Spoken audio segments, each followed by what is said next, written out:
Good morning and welcome back. Time now for our top Consumer Watch stories this weekend.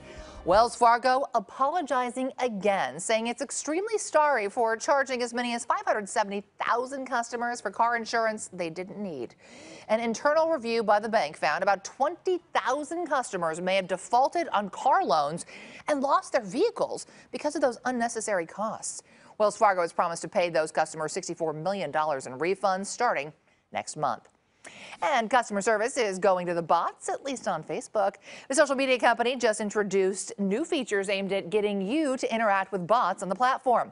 A chatbot is software that can perform simple tasks like taking an order or making a reservation. Facebook reportedly testing its Messenger app as a customer service platform where people can text with chatbots from businesses and brands they use instead of talking to the agents on the phone.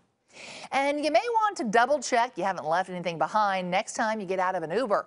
As part of its 180 days of change, Uber will now charge you $15 if a driver has to make an extra trip to return a lost item. Now, the fee went into effect in Boston and Chicago this week. It's set to be introduced across the U.S. starting next month. And finally, compensation for delayed or canceled flights can be hard enough when dealing with a U.S. airline. But do you know your rights on international flights?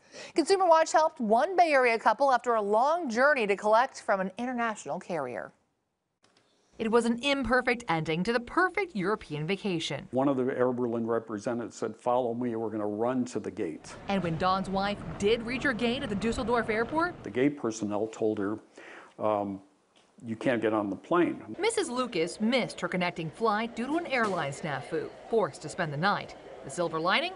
Under European law, she's entitled to €600, about $690 for the inconvenience. The rules for passengers that are delayed are far better in Europe than anything you can see in the United States. Consumer advocate Joe Rideout says under Regulation 261, passengers on commercial flights into or out of the European Union who arrive at their destination more than 3 hours late are entitled to between €250 and €600, depending on the length of the flight, provided, of course, the delay was the airline's fault. So it can't have to do with weather, it can't have to do with, say, a strike. And Rideout says you can submit a claim up to 6 years later. To finalize your claim, The Lucases submitted their claim right away, but 9 months and 40 emails later, the airline still hadn't paid. we never got an answer as to where's the money and what's the hang-up. Tired of waiting for their check, he contacted us, and we reached out to Air Berlin, which immediately sent a check and apologized for both delays. Finally.